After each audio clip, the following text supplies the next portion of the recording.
상민통운 주입차 이야기 22번째 시간을 가져보도록 하겠습니다. 제가 간단하게 사장님 좀 소개를 좀 해드렸는데요. 네, 사장님 직접 소개 좀 부탁드리겠습니다. 안녕하세요. 이번에 상민통을 통해서 일을 시작하게 된 김대룡 사장입니다. 이렇게 첫 뵙게 돼서 정말 반갑고요. 저도 많은 기대를 하고 있습니다. 집은 김해이고요. 지방에 있다 보니까 수도권 질이라는 걸 많이 모릅니다.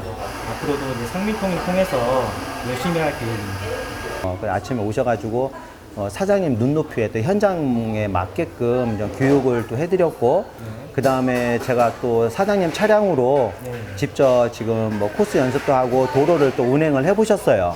그 다음에 이제 식사하신 다음에 저는 또 중간에 또 커피 타임을 이렇게 가지면서 차량 적재물에 관련된 뭐 파레트를 어떻게 뭐 적재를 할 건지 그런 관련된 거를 제가 이제 이론 교육을 또 해드렸는데 앞으로 좀 시간이 더 교육을 좀 더 해야 하거든요. 그런데 지금 연수를 좀 이렇게 받으셨는데 지금 현 시점에서 지금 그래도 좀 가장 궁금하신 거 혹시 또 있으신지? 오늘 그 첫 연수를 해봤는데요. 저도 오늘 새벽부터 올라오면서 정말 잘 할 수 있을까. 그동안 저도 쉬는 공백이 많아서 유튜브로만 많이 봤습니다. 차량의 그런 높이, 그 다음에 길이, 그런 부담감이 얼마나 높은지 많은 영상을 봐서 느껴봤었는데요. 실제 이한미 팀장님이랑 같이 경험을 해보고 타보니까 그렇게 큰 부담은 없었습니다. 오히려 유튜브로 이렇게 영상으로 봤을 때보다 운전이 훨씬 더 편했습니다. 저한테는 좀 그런 부분이 있었고요. 단지 조금 애로사항이 있었다면은 브레이크가 너무 조금 예민하다 보니까 제가 조금 급하게 좀 브레이크를 밟는 그런 성향이 있더라고요. 차가 그래서 이렇게 좀 오바이트 하듯이 덜커덕 섰는데 그런 부분만 조금 이제 숙달이 되면 운행하는 데는 큰 문제는 없을 것 같습니다. 그래, 이게 지금 제가 첫 하신 게 브레이크 연습이었잖아요. 예. 많이 놀라셨을 거예요. 그리고 많이 두 번째로 놀라는 게 생각보다 핸들이 많이 왔다 갔다 움직인다라는 거. 예, 그렇습니다. 예, 그런데 주행하는 거는 어느 누구도 다 해요. 요즘에 다 오토 차량으로 다 하시기 때문에 에어브레이크이다 보니까는 아주 그냥 급정거를 많이 하죠. 그러면은 사람도 사람이지만은 이제 적재물에 대한 게 이제 파손 위험이 좀 있기 때문에 그래서 반복적인 연습을 계속 했음에도 이제 가끔 이제 급브레이크를 이렇게 밟고 하셨잖아요. 근데 시간이 이거는 또 좀 지나면은 이제 될 거라고 봅니다. 앞으로 지금 시간이 더 남았지만 또 고속도로까지 또 연습을 또 하셔야 하는 거고 또 자동발을 또 체결하는 방법도 또 저희한테 또 이렇게 배워야 합니다. 그래서 남은 시간에 더 하는 걸로 하고요. 또 하나 이제 제가 이제 궁금한 게 하나 있어요. 사장님이 제 기억에는 이제 사모님하고 이제 김해에서 그 장거리로 이렇게 저희 회사 본사에 오셔가지고 상담을 또 이렇게 받으셨는데, 저희 회사를 오기 전에는 아마 많은 회사를 아마 좀 알아보셨을 거예요. 많이 봤는데 특히 뭐 최근 막 지입사기 관련된 업체들이 정말 많잖아요. 뭐 여러 회사들이 있는데 좀 거기에 대해서 지금 이렇게 이 지입차주님을 하기 위한 준비를 하시는 분들이 좀 키포인트로 어떤 걸 뭐 주의할 점이라든지 아니면 좀 타 회사하고 저희 회사 뭐 다른 점이라 혹시 그런 게 혹시 좀 있었습니까? 예, 저도 이런 화물 관련해서 일은 처음이다 보니까 주변에 지인분도 안 계셨고요. 누구한테 물어볼 사람도 없었습니다. 그런 부분이 제일 답답했고요. 그러다 보니까 인터넷이나 이런 매체를 통해서 듣는 게 전부였습니다. 사실 그런 매체를 통해서 보면 월 수입 이 부분이 가장 저희들한테 직접적으로 와닿거든요. 저도 그게 가장 컸죠. 이렇게 화물을 하다 보면 이런 큰 돈을 벌 수 있구나. 그래서 이제 저도 자신감을 갖고 이제 시작을 하려고 마음을 먹었고, 제가 처음으로 회사를 간 데가 수도권에 있는 서울이었습니다. 저도 그냥 알선서. 예, 맞습니다. 거기 갔더니 계약금을 좀 벌어야 된다고 이렇게 얘기를 하더라고요. 그래서 지금 차가 몇 대 없어서 이거를 계약금을 걸고 잡아야 된다. 그래서 바로 계좌 번호를 이렇게 내밀더라고요. 그래서 빨리 안 잡으면 할 수가 없다. 그래서 거기서 요구했던 게 300만 원이었습니다. 어디 회사인지 알겠습니다. 그 피해자가 저희 회사에 꽤 많이 오세요. 아, 그렇습니다. 예. 그게 이제 노선이 저기 섬으로 가는 노선이거든요. 그래서 이거를 이끌 솔직히 그런 제안을 받으니까 빨리 해야 되기 때문에 조바감이 느끼지 않습니까? 근데 사실 그때도 저희 와이프랑 같이 갔었습니다. 그때 와이프가 얘기했던 게 조금만 더 생각해보자. 좀 이상한 것 같다. 맞습니다. 예. 그렇게 해서 바로 계약금 안 걸고 그냥 나왔던 계약금을 걸잖아요. 그래 이제 예를 들어서 위반을 안 하게 되잖아요. 위약금을 또 물어야 돼요. 그리고 그 회사에는 법무팀이 있어요. 예, 예. 그래서 내용 증명부터 해서 막 그런 좀 사장님들을 이게 일반인 분들은 내용 증명이 오고 뭐 소송 막 이런 막 서류가 들어오면은 마음들이 불안해지잖아요. 예, 예.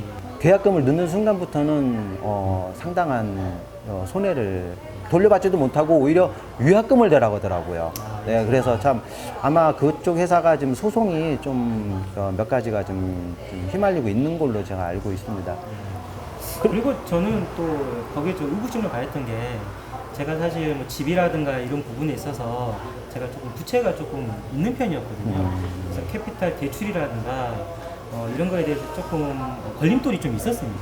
아, 맞아요. 사장님, 제가 이제 생각났다. 그 사장님이 집을 이제 구매를 하는 데 있어서 이제 선 대출이 좀 있어가지고 좀 예. 솔직히 좀 저희 회사에서도 이제 승인 내기가 조금 어려웠었어요. 그래서 근데 그게 맞아요. 집을 먼저 마련을 하시고 그 다음에 차량을 하시는 게 차량을 먼저 하게 되면 집에 대한 대출이 안 나오게 되기 때문에 맞아요. 그래서 개월 수가 조금 기다렸던 걸로 제가 생각이 났습니다. 근데 이 서울에 있는 이 업체에 갔을 때는 그 전에 서울 가기 전에 몇 군데 전화 상담을 받아봤었는데 채무 쪽이 좀 있다 보니까 캐피탈에서 캔슬이 몇 번 났었거든요. 근데 서울 그쪽 갔을 때는 잠깐만 기다려봐라. 제가 캐피탈을 통화를 해보겠다 해서 바로 승인이 된다고. 그렇게 해가지고 좀 이게 이렇게 빨리 능력자인데요? 되나? 그 회사가? 근데 그런 부분도 있고 혹시 적은 톤수 아니에요? 냉동 탑차였습니다. 그러니까 적은 톤수였죠? 예, 3.5톤, 2.5톤 그런 차이. 아, 그 정도는 되죠? 아닙니다. 네. 그거 아니고 아, 4.5톤 차량이었습니까? 예, 맞습니다. 오. 섬으로 가는 4.5톤 배 싣고 가는 건데 근데 조금 의구심이 좀 많이 갔죠. 와이프 덕분에 사기 안 당하고 상민을 또 만나게 됐습니다. 그래서 어떻게 저희 회사를 뭐 이렇게 선택을 하셨던 이유가 좀 있으신지? 저도 상민에 대해서는 매체를 통해서 뭐 인터넷이나 이런 걸 통해서 처음에 알게 됐거든요. 근데 보통 대다수 이렇게 화물 쪽을 모르시는 분들은 유튜브나 인터넷이나 이런 쪽을 먼저 검색을 해보시거든요. 저도 그랬고요. 그러다 보니까 상민을 알게 됐고 처음부터 상민이 마음에 들어서 온 건 아닙니다. 일단 아는 게 없으니까 와서 상담을 받아보고 그 다음에 매출표라든가 그 다음에 사업자 등록증이라든가 이런 모든 공부를 제 눈으로 확인할 수 있게 오픈해 주시니까 좀 마음이 많이 좀 모였습니다. 진실성이 좀 있었고요. 다른 매체에서는 유튜브라든가 이렇게 인터넷에 올리는 글들 보면 조금 진실성이 좀 떨어지는 부분도 많이 있거든요. 의구심도 많이 갖게 되고. 그래서 상회에 와가지고 상담 받아보고 모든 현황 다 파악해보고 그래서 믿음이 갔죠. 그래서 저는 마음이 굳혔습니다. 상회에서 일을 해야 되겠다. 그 이후로 한 번도 그런 흔들림은 없습니다. 현재까지. 일반 인터넷상으로나 뭐 유튜브라든지 그런 게 보면은 뭐 순수익으로 막 500, 600, 700 막 이렇게 심지어 흔히 말하는 혀 돌아가는 대로 얘기하는 사람들이 정말 많아요. 올할부로 해가지고 500, 600, 700 매출 절대 순익으로는 안 나옵니다. 이제 그런 사람들은 차량 할부까지, 물론 차량 할부도 순이익은 맞아요. 그렇지만은 순이익이라는 정의는 집에 가져갈 수 있는 그걸 제가 말씀을 드리는 거거든요. 뭐 어떤 데는 뭐 700, 800을 막 얘기하는 경우가 있더라고요. 근데 이제 그런 거에 절대 현혹을 안 하시는 게 특히 그런 업체들의 대부분 이제 신생업체, 그 다음에 영세업체, 뭐 회사 이름을 자주 바꾼다든지 그런 회사들이죠, 아무래도.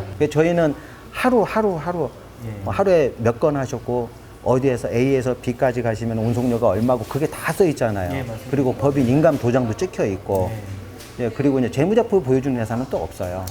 그 회사의 이제 민낯을 다 보여드리는 회사이기 때문에 저희 회사는 또 어떤 회사냐? 물론 이제 바로 옆에 우리 이제 뭐 옆에지만은 저희 지금 사옥이 지금 있지 않습니까? 예. 사옥을 지금 수십억을 들여서 지금 일반 물류 회사에는 사옥 있는 회사가 없다고 보시면 돼요. 그래서 뭐 사장님들이 안심하고 배차를 받고 또 운행을 하실 수 있는 거고. 근데 신생업체, 영세업체 같은 경우 알선수는 불안하잖아요. 예. 예, 그런 거를 하나 좀 생각을 하셔도 좀 도움이 되지 않나 싶습니다.